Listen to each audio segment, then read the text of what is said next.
Now and again we got asked to do some very strange differentials, and this is one of them. This is a very early series split casing. If you look very closely and you know what you're looking at, this has been put in a lathe and turned down. There's quite a bit of metal being machined off that, and then plates have been added on the inside. And the reason the plates have been added on the inside is A, to put the strength back, and B, to get the correct PCD for this to actually fit an Alvis car. Now, this Alvis car obviously isn't original, but we're now going to build an Alvis car replacement Land Rover diff with a 4.75 heavy duty crown wheel and pinion, convert a locker to 10 spline 4-pin and peg the casing. The only problem with this is because it's been machined and altered, I've got to make all the pegging plates by hand.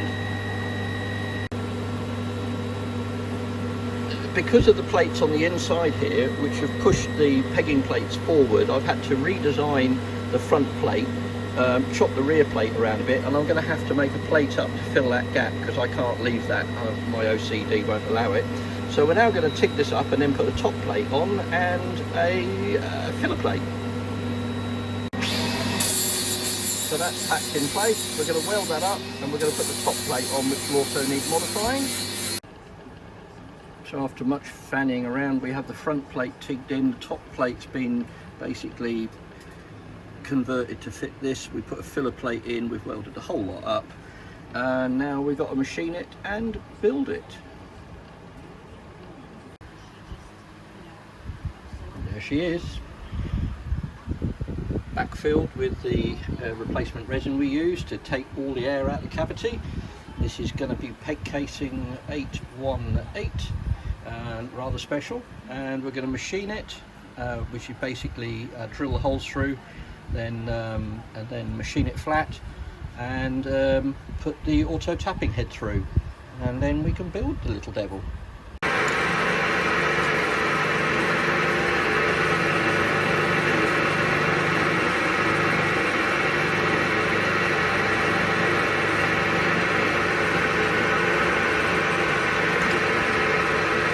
And there we go.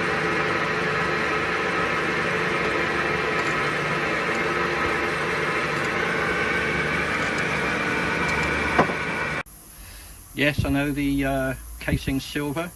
It's had some primer and then some top coats of silver because the axle tube on an Alvis is silver, and our OCD just couldn't allow us to paint it black, even though the customer said he didn't care.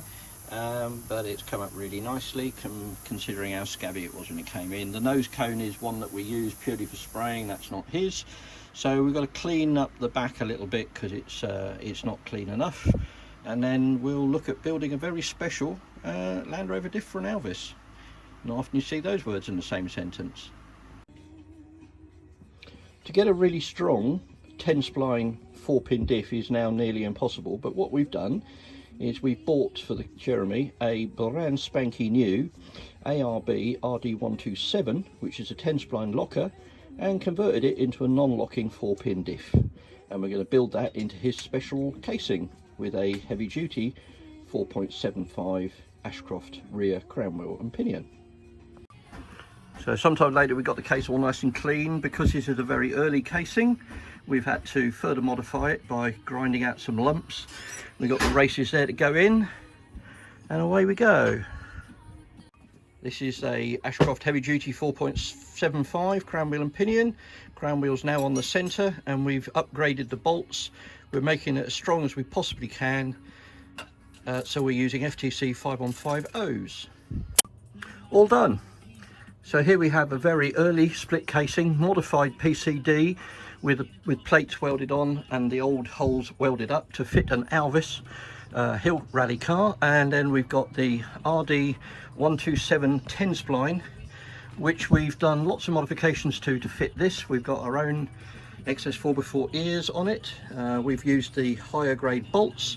We've used an Ashcroft 4.75 crown wheel and pinion.